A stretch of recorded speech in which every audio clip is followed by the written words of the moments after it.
மாணவ செல்வங்களே, இந்த சாப்டர்னுடைய லாஸ்ட் சம், அதாவது 14th சம் பார்க்க போறோம். இப்ப எப்போதும் போல கொஸ்டின்ஸ் படிக்கிறோம் பாருங்க.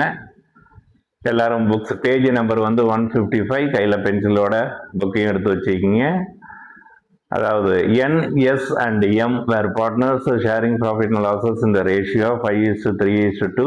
Their balance sheet as on 31st March 2020 was as follows. Liability சைடில் நமக்கு தேவையானது என்ன இருக்கு? ரிசர்வ் ஃபண்ட் இருக்கு, டிக் பண்ணியிருக்குங்க, டிக் பண்ணிக்கிங்க. அதுக்கு அடுத்து கேபிட்டல் அக்கௌண்ட்டையும் டிக் பண்ணுங்க. ப்ராஃபிட் அண்ட் லாஸ் இங்கே இல்லைன்னா நம்ம எங்கே பார்க்கணும்னா அசஸ் சைடில் பார்க்கணும். அசஸ் சைடில் பார்க்குறோம், நமக்கு இல்லை. ஆனால் என்ன ஒன்று இருக்கு பாருங்க, முக்கியமானது ஒன்று. அதாவது அட்மிஷன் ஆஃப் ஏ பார்ட்னர்லையும் வந்து இந்த இது கொடுக்கவே இல்லை. அதே மாதிரி லாஸ்ட் சம்ல கொடுத்துருக்காங்க, ரிட்டையர்மெண்ட் அண்ட் டெத் ஆஃப் ஏ பார்ட்னர்ல. அது என்னன்னா இந்த குட்வில். அசட் சைடில் பாருங்க, குட்வில் அமௌண்ட் கொடுத்துருக்காங்க. அசட் சைடில் வந்து குட்வில் அமௌண்ட் வந்து பேலன்ஸ் ஷீட்ல கொடுத்துருந்தாங்கன்னு வச்சுக்கலாம். கொஸ்டின் பேலன்ஸ் ஷீட்ல கொடுத்துருந்தாங்கன்னா அது எக்ஸிஸ்டிங் குட்வில்னு அர்த்தம். அதை டிக் பண்ணிக்கிங்க. அந்த எக்ஸிஸ்டிங் குட்வில் அமௌண்ட் வந்து 5,000 rupees வந்து நம்ம ரைட் ஆஃப் பண்ணணும். அது வந்து நான் வந்து உங்களுக்கு வந்து லாஸ்ட்ல வந்து எப்படி ரைட் ஆஃப் பண்றது அப்படின்றத நான் உங்களுக்கு சொல்லிடுறேன். அதுக்கு அடுத்தது கீழே எப்பொழுதும் போல யாரு, அதாவது இது வந்து அட்மிஷனா ரிட்டையர்மெண்டா டெத்தா சொல்லி பார்க்கும்போது கீழே M dies on August 1st 2020. அதாவது யார் இறந்து போனாருன்னா எம் இறந்து போயிட்டாரு. அவருடைய அதாவது அக்ரிமெண்ட் பிரகாரம் பார்த்தீங்கன்னா வந்து எக்ஸிக்யூட்டா இருக்கு, எவ்வளோ அமௌண்ட் சேர வேண்டியது என்பதை வந்து நம்ம கீழே உள்ள அட்ஜஸ்ட்மெண்ட்ஸ் வச்சு பார்ப்போம். ஃபர்ஸ்ட் ஒன்று, goodwill of the day firm be valued 2.5 times, அதாவது 2.5 times the average profit of last 4 years. அப்போ லாஸ்ட் 4 இயர்ஸ்னுடைய ப்ராஃபிட் அமௌண்ட் கொடுத்துருக்காங்க. அந்த 4 கூட்டி 4ஆல் டிவைட் பண்ணிங்கன்னா ஆவரேஜ் ப்ராஃபிட் கிடைக்கும். அந்த ஆவரேஜ் ப்ராஃபிட்ல வந்து 2.5 டைம்ஸ் மல்டிபிள் பண்ணிங்கன்னா நமக்கு குட்வில் அமௌண்ட் கிடைச்சி விடும். அடுத்தது the patents are to be valued at ₹8,000. அதாவது ரீவல்யூஷன் அக்கௌண்ட் கொடுத்துருக்காங்க. நம்ம வந்து எல்லாமே ஜேர்னல் என்ட்ரிஸ் தான் உங்களுக்கு போட போகிறோம். அதனால வந்து நம்ம எப்பொழுதும் போல மார்க் பண்ணுற மாதிரி எது எது ப்ராஃபிட்டபிள் ஐட்டம்ஸ், எது எது லாஸ் ஐட்டம்ஸ் சொல்லி பார்ப்போம். பேட்டன்ட் பொறுத்த வரைக்கும் இப்போ உள்ள வேல்யூ 8,000 சொல்லி கொடுத்துருக்காங்க, 8,000 சொல்லி கொடுத்துருக்காங்க. அப்போ பேலன்ஸ் ஷீட்டில் பாருங்க, கொஸ்டின் பேலன்ஸ் ஷீட்டில் ஓல்டு வேல்யூ எவ்வளோ இருக்குன்னா 6,000. அப்போ 2,000 rupees வந்து இன்க்ரீஸ் ஆகிருக்கு. இது வந்து ஒரு ப்ராஃபிட்டபிள் ஐட்டம்ஸ். அடுத்தது பீன் போட்டுக்குங்க. அடுத்தது மெஷினரி அட் ₹25,000. மெஷினரி இப்போ உள்ள வேல்யூ வந்து 25,000 சொல்லி கொடுத்துருக்காங்க. அப்போ பேலன்ஸ் ஷீட்டில் கொஸ்டின் பேலன்ஸ் ஷீட்டில் அதனுடைய வேல்யூ பார்க்குறீங்க, 30,000 கொடுத்துருக்காங்க. அப்போ எவ்வளோ அமௌண்ட் வந்து டிக்ரீஸ் ஆகிருக்குன்னா வந்து 5,000 rupees டிக்ரீஸ் ஆகிருக்கு, அதாவது டிப்ரிஷியேட் ஆகிருக்கு. அது ஒரு லாஸ் ஐட்டம்ஸ். அடுத்தது premises are to be 25,000 profit. அப்போ ப்ரிமிசஸ் பொறுத்த வரைக்கும் வந்து 25,000 வந்து இப்போ உள்ள வேல்யூ. ஓல்டு வேல்யூ பொறுத்த வரைக்கும் பார்க்கும்போது பேலன்ஸ், அதாவது கொஸ்டின் பேலன்ஸ் ஷீட்டில் 20,000 சொல்லி கொடுத்துருக்காங்க. இப்போ உள்ள வேல்யூ 25,000. எவ்வளோ இன்க்ரீஸ் ஆகிருக்குன்னா 5,000 rupees இன்க்ரீஸ் ஆகிருக்கு. அப்போ உங்களுக்கு ப்ராஃபிட் ஐட்டம்ஸ். இப்போ இந்த ரீவல்யூஷன் சம்மந்தப்பட்டதில் 3 ஜேர்னல் என்ட்ரிஸ் போடணும். ப்ராஃபிட்டபிள் ஐட்டத்துக்கு உள்ள ஜேர்னல் என்ட்ரிஸ் போடணும், அதுக்கடுத்து லாஸுக்கு உள்ளது ஜேர்னல் என்ட்ரிஸ் போடணும், அதுக்கடுத்து இந்த ப்ராஃபிட் டிரான்ஸ்ஃபர் பண்ணக்கூடியதுக்கு ஒரு ஜேர்னல் என்ட்ரிஸ் போடணும். ஆக மொத்தம் 3 ஜேர்னல் என்ட்ரிஸ் போடணும். இது ஜேர்னல் என்ட்ரிஸ் போடும் போது நான் எக்ஸ்பிளைன் பண்ணிக்கிறேன். அடுத்தது the share of profit of M should be calculated on the basis of the profit of 2019-20. அதாவது இறந்து போன பார்ட்னருக்கு வந்து ஆகஸ்ட் மாதம் 1ஆம் தேதி வரைக்கும் எத்தனை மாதங்கள் அவர் உயிரோட இருந்திருக்காருன்னு சொல்லி பார்த்து அதை வந்து ப்ராஃபிட் அண்ட் லாஸ் சஸ்பென்ஸ் அக்கௌண்ட்டுக்கு நம்ம வந்து ட்ரான்ஸ்ஃபர் பண்ணணும். அது வந்து பொறுத்த வரைக்கும் பார்க்கும்போது எந்த வருஷத்தினுடைய ப்ராஃபிட் அமௌண்ட்லேருந்து எடுக்க சொல்லியிருக்காங்கன்னா 2019-20 நம்ம வந்து அந்த கால்குலேஷன் போடும்போது சொல்லி பார்த்துப்போம். அதுக்கு அடுத்தது டி அட்ஜஸ்ட்மெண்ட்ஸில் 4,200 பெய்ட் ஆஃப் இமீடியட்லி. பேலன்ஸ் இருக்கிற அமௌண்ட்டை வந்து நம்ம வந்து எக்ஸிக்யூட்டாருக்கு லோனாகவே ட்ரீட் பண்ணிக்கிட்டோம். இதில் வந்து என்னென்னா இன்ட்ரெஸ்ட் ஆன் கேபிட்டல் பொறுத்த வரைக்கும் எத்தனை பர்சன்டேஜ் கொடுத்துருக்காங்கன்னா 10% கொடுத்துருக்காங்க. இப்போ நாம் வந்து ஃபர்ஸ்ட் ஒன்று கால்குலேஷன் போட்டு முடிச்சுப்போம்.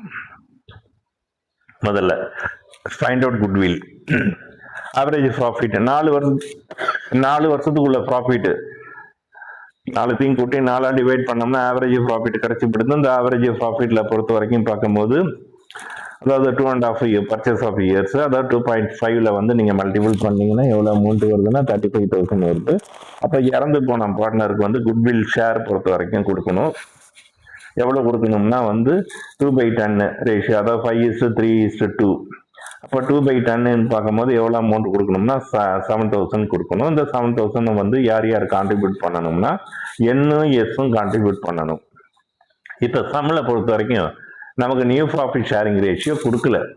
அதனால ஓல்டு ஷேரே நீங்க வந்து நீங்க ட்ரீட் பண்ணி நம்ம வந்து போட்டுக்கலாம். எப்படின்னா 5:3:2, 5:3:2.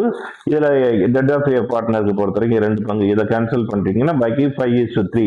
அப்ப கெய்னிங் ரேஷியோ போட்டு, அதாவது கெய்னிங் ரேஷியோ போட்டிருக்கேன், இருந்தாலும் நம்ம டைம் வேஸ்ட் பண்ணாம நீங்க வந்து என்ன பண்ணீங்கன்னா கெய்னிங் ரேஷியோ பொறுத்த வரைக்கும் 5:3.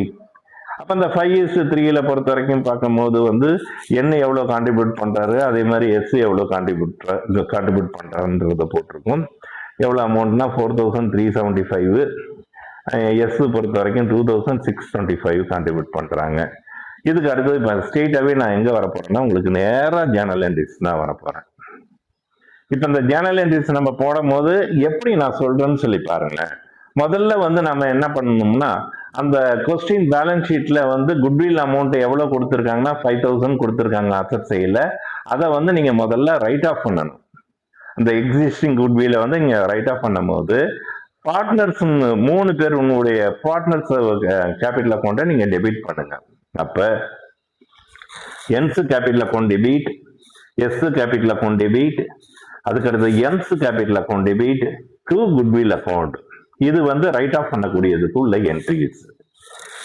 இப்ப எண்ணுக்கு பொறுத்த வரைக்கும் எவ்வளவு அமௌண்ட்னா வந்து 5,000 into 5/10. அதே மாதிரி வந்து எஸ்ஸுக்கு பொறுத்த வரைக்கும் 5,000 into 3/10. எம்முக்கு பொறுத்த வரைக்கும் 5,000 into 2/10. எவ்வளவு அமௌண்ட் வருதுன்னா 2,500, 1,500, அதுக்கு அடுத்தது 1,000. மூணுத்தையும் பாத்தீங்கன்னா ஆட் பண்ணீங்கன்னா கிரெடிட்ல பொறுத்த வரைக்கும் அதே 5,000 வந்துச்சு. இது வந்து ரைட் ஆஃப் பண்ணக்கூடிய என்ட்ரி ஒண்ணு முடிஞ்சு போச்சு. அடுத்தது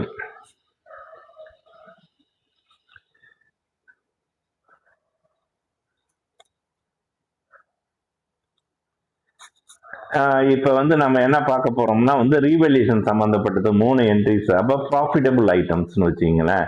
பேட்டன்ட்டுக்கு வந்து ஒரு 2,000 ரூபாய், 2,000 rupees ஒரு ப்ராஃபிட் ஐட்டம்ஸ். இன்னொன்னு பொறுத்த வரைக்கும் பிரிமிசஸ்க்கு பொறுத்த வரைக்கும் ஒரு 5,000 உள்ளது ப்ராஃபிட் ஐட்டம்ஸ். இது ரெண்டுமே ரீவேல்யூஷன் அக்கௌண்ட்ல வந்து எங்க வரும்னா கடைசியில வரும். அப்ப கடைசியில மனசுல அப்படியே ரீவேல்யூஷன் அக்கௌண்ட் அப்படியே வச்சுக்கிங்க, நாம வச்சுக்கிங்க. அப்ப பை சைட்ல வரக்கூடியது ஜேர்னல் என்ட்ரிஸை கன்வெர்ட் பண்ணும்போது முதல்ல பை சைட்ல உள்ளது சொல்லிட்டு தான் அதுக்கு அடுத்தது டாப் சொல்லணும். அப்ப பேட்டன்ட் அக்கௌண்ட் டெபிட், அடுத்தது premises account debit to revaluation account. இது ப்ராஃபிட் ஐட்டத்துக்கு உள்ள ஜேர்னல் என்ட்ரிஸ். அடுத்தது லாஸுக்கு பொறுத்த வரைக்கும் பாத்தீங்கன்னா ரீவேல்யூஷன் அக்கௌண்ட்ல பொறுத்த வரைக்கும் எங்க வரும்னா டெபிட் சைட்ல வந்துடும்.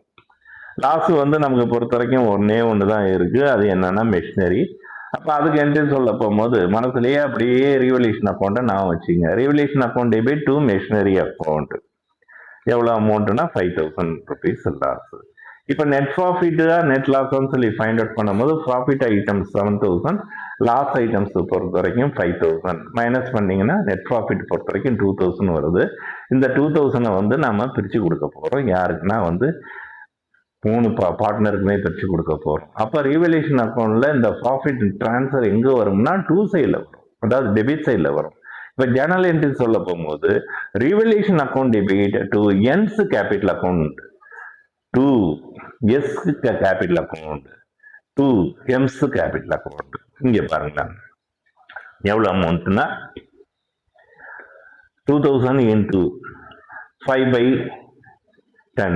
எவ்வளவு அமௌண்ட்னா இவருக்கு 1,000 rupees. அதே மாதிரி 2,000 into 3/10 சொல்லி பார்க்கும்போது 600.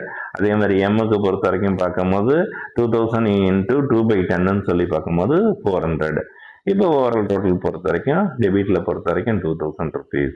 அப்ப ரீவேல்யூஷனுக்கு உள்ள 3 ஜேர்னல் என்ட்ரிஸ் பார்த்தாச்சு. இதுக்கு அடுத்தது இந்த டிக் பண்ணோம்ல, என்னென்ன டிக் பண்ணோம்னா ரிசர்வ் ஃபண்ட் டிக் பண்ண பாருங்க லைபிலிட்டி சைட்ல. அதுக்குள்ள journal entries reserve fund account debit to N's capital account to S capital account to M's capital account. எவ்வளோ அமௌண்ட்னா 6000 இன்ட்டு 5/10, அதுக்கு அடுத்தது 6000 இன்ட்டு 3/10, அதுக்கு அடுத்தது 6000 இன்ட்டு 2/10. அப்போ அவங்களுக்கு சேர வேண்டிய அமௌண்ட் இதை போட்டாச்சு. ஒரு டோட்டல் பொறுத்த வரைக்கும் டெபிட்ல வந்து 6000. இது ரிசர்வ் ஃபண்டை பிரித்து கொடுத்துட்டு என்ட்ரிஸ். அதுக்கு அடுத்தது இப்போ பார்க்க போகிறது என்னன்னா இந்த குட்வில் அமௌண்ட்டு. இந்த குட்வில் அமௌண்ட் வந்து நம்ம கால்குலேஷன் போட்டு எவ்வளோ ஃபைண்ட் அவுட் பண்ணி கொடுத்தோம்னா வந்து 7000 குட்வில் அமௌண்ட் யாருக்கு, எம்னுடைய ஷேரு. அதை வந்து அதில் வந்து என்ன எவ்வளோ கான்ட்ரிபியூட் பண்ணுறாரு, அதே மாதிரி வந்து எஸ் எவ்வளோ கான்ட்ரிபியூட் பண்ணுறாருன்றத வந்து அந்த கால்குலேஷன்லேயே உங்களுக்கு சொன்னேன். இப்போ வந்து அதுக்குள்ள ஜேர்னல் என்ட்ரிஸ். இப்போ நீங்கள் வந்து அதாவது எம்முடைய கேபிட்டல் அக்கௌண்ட்டை மனசில் அப்படி வச்சிங்க. இது ரெண்டுமே எங்கே வரும்னா கடைசையில் வரும். கடைசையில் நம்ம என்னன்னு எழுதுவோம்னா பை என்ஸ் கேபிட்டல் அக்கௌண்ட், அதே மாதிரி பை எஸ் கேபிட்டல் அக்கௌண்ட். இது ஜேர்னல் என்ட்ரிஸில் வரும்போது பார்த்தீங்கன்னு வச்சிங்களேன், அப்படியே என்ட்ரிஸ் சொல்லி பார்ப்போமே. இப்போ கடைசையில் உள்ளதை சொல்ல போகும்போது ஜேர்னல் என்ட்ரிஸுக்கு வரும்போது எங்கே வந்துடும்னா டெபிட்டில் வந்துடும். அப்போ முதல்ல என்ஸ் கேபிட்டல் அக்கௌண்ட் டெபிட், அதுக்கு அடுத்தது S capital account debit to யாருக்கு கொடுக்க போறோம் நம்ம, இவங்க ரெண்டு பேரும் சேர்ந்து யாருக்கு கொடுக்குறாங்கன்னா அதாவது டெத் ஆஃப் ஏ பார்ட்னருக்கு, அதாவது டு எம்ஸ் கேபிட்டல் அக்கௌண்ட். அதான் என்ட்ரிஸ் போட்டிருக்கோம் பாருங்க. அப்போ என்ஸ் கேபிட்டல் அக்கௌண்ட் டெபிட் எவ்வளோ அமௌண்ட் கொடுக்குறோம்னா இந்த குட்வில் கான்ட்ரிபியூஷன் பொறுத்த வரைக்கும் 4375. அதே மாதிரி வந்து எஸ் பொறுத்த வரைக்கும் எவ்வளோ வந்து கான்ட்ரிபியூட் பண்ணுறாருன்னா 2625.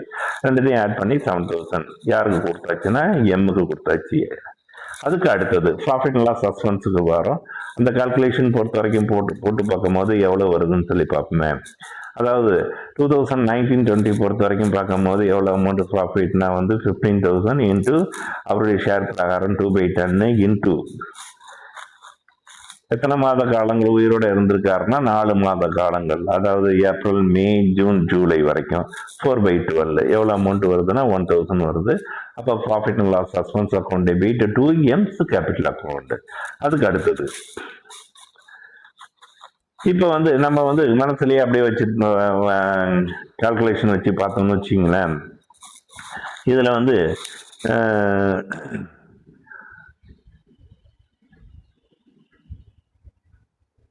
கேபிட்டல் அக்கௌண்ட்ல பொறுத்த வரைக்கும், அதாவது எம்ஸ் கேபிட்டல் அக்கௌண்ட்ல பொறுத்த வரைக்கும் பேலன்ஸ் ஆகக்கூடியது எங்க பேலன்ஸ் ஆகும்னா 2 சைடில் பேலன்ஸ் ஆகக்கூடியது. அப்போ 2 சைடில் பேலன்ஸ் ஆகக்கூடியது தான் நம்ம என்னன்னு சொல்லுவோம்னா எம்ஸ் எக்ஸிக்யூட்டர்னு சொல்லுவோம். அப்போ வந்து என்ட்ரி சொல்ல போகும்போது M's capital account debit, M's capital account debit to M's executor account. இப்போ நீங்க வந்து கால்குலேஷன்ல பொறுத்த வரைக்கும் சுமார் அஃபோர்களை பொறுத்த வரைக்கும் பை சைடில் வரக்கூடியது, அதாவது எம்னுடைய கேபிட்டல் அமௌண்ட் ஃபர்ஸ்ட் ஒன்று, அதுக்கு அடுத்தது எம்முக்கு உள்ள ரிசர்வ் ஃபண்ட் அமௌண்ட், அதுக்கு அடுத்தது எம்முக்கு உள்ள ரீவல்யூஷன் ப்ராஃபிட் அமௌண்ட், அடுத்தது profit and loss suspense amount.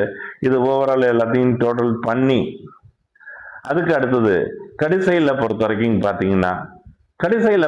பார்த்தீங்கன்னா இதுக்கு முன்னாடி ஒன்றுமே வராமல் வரும். ஆனால் இப்போ பொறுத்த வரைக்கும் நமக்கு ஒன்றே ஒன்று வரும். அது என்னன்னா அந்த குட்வில் ரைட் ஆஃப் பண்ணோம்ல, எவ்வளோ அமௌண்ட் உங்களுக்கு பொறுத்த வரைக்கும் குட்வில் ரைட் ஆஃப் பண்ணது 5000 ரூபா, அதாவது எக்ஸிஸ்டிங் குட்வில். அதில் வந்து எம்னுடைய ஷேர் அமௌண்ட் எவ்வளோன்னா வந்து 1000 rupees. அதை தயவுசெய்து மைனஸ் பண்ணிக்கிங்க.